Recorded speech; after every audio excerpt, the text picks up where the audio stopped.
फेफड़े की बीमारी व फेफड़े के कैंसर के बढ़ते मरीजों को देखते हुए ब्रह्मराष्ट्र एकम के संयुक्त तत्वावधान में पेटीएम द्वारा व ब्रह्मराष्ट्र एकम के सहयोग से वाराणसी के चौकाघाट स्थित राजकीय आयुर्वेदिक अस्पताल व वाराणसी पुलिस कमिश्नरेट को ऑक्सीजन कंसंट्रेटर दिया गया। यह कार्य लोगों के जीवन एवं उनके स्वास्थ्य सुधार को ध्यान में रखते हुए किया गया। इस कार्यक्रम के आयोजन में ब्रह्मराष्ट्र एकम संस्था के संस्थापक डॉक्टर सचिन सनातनी उपस्थित रहे। उन्होंने कहा कि कोरोना जैसी वैश्विक महामारी में लाखों लोगों ने ऑक्सीजन न होने के चलते अपने जीवन को खो दिया।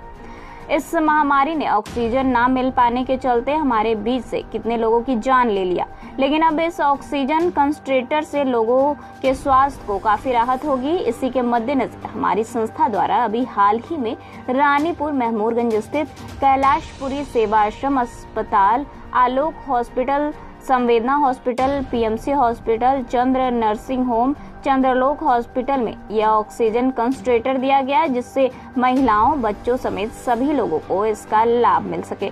इस कार्यक्रम में मुख्य अतिथि स्वरूप आयुक्त मंत्रालय के मंत्री दयाशंकर मिश्र उर्फ दयालु मौजूद रहे।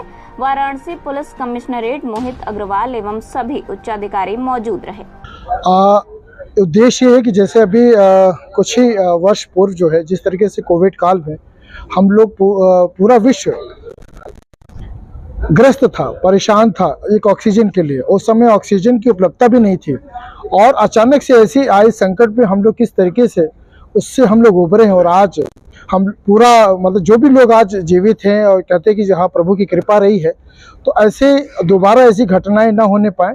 और हमें पेटीएम की तरफ से एक आर्थिक सहयोग मिला, जो सीएसआर के माध्यम से उन्होंने उनके सौजन्य से हम लोग कुछ ऐसे अस्पताल जो सामाजिक गतिविधियों में उनकी संलग्नता रही है और लगातार निःशुल्क सेवाएं स्वास्थ्य की करते चले आ रहे हैं। तो ऐसे ही हम लोगों ने एक योजना बनाई। लगभग 65 ऐसे ऑक्सीजन कंसंट्रेटर है कि जैसे कुछ मारवाड़ी हॉस्पिटल में भी अभी हमारे माननीय विधायक जी ने भी रेफर किया था, क्योंकि अभी तो शुरुआती था।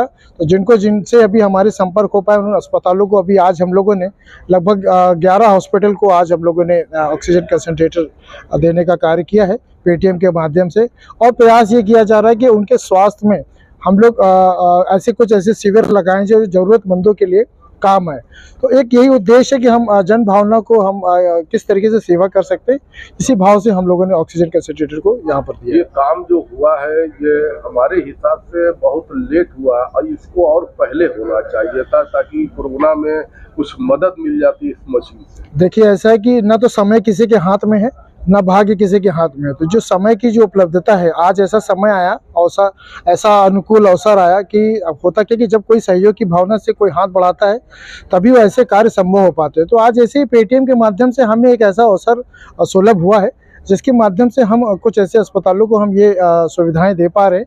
आगे भी भविष्य में हमारा ब्रह्मराष्ट्र एकम परिवार सतत कार्य कर रहा है। जो भी जरूरतमंद है उनको उनकी सेवा भावना से उनकी सेवा करने के लिए लगातार लगा हुआ है।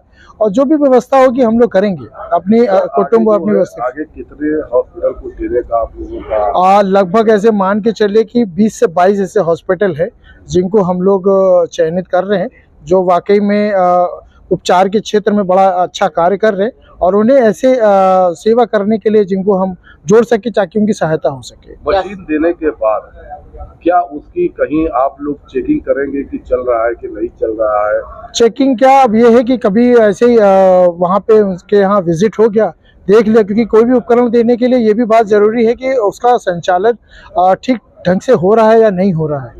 तो हम लोगों ने सेवा भावना से इस कार्यक्रम को अंजाम दिया और जो उपकरण उनको उपलब्ध कराए हैं, कोशिश यही की जा रही है कि वो सेवा भावना से वैसे ही वो कार्य करते हैं। चैनल के माध्यम से क्या संदेश देंगे? चैनल के माध्यम से यही संदेश देना चाहेंगे कि हमने तो एक छोटा सा प्रयास किया है।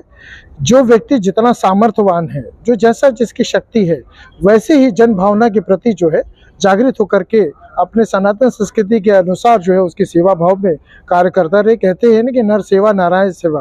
तो आप हमारे हर व्यक्ति की अगर सेवा करते रहेंगे तो निश्चित ईश्वर भी मिल जाएगा। तो ईश्वर और कहीं नहीं है, ईश्वर सेवा भाव में छिपे हैं।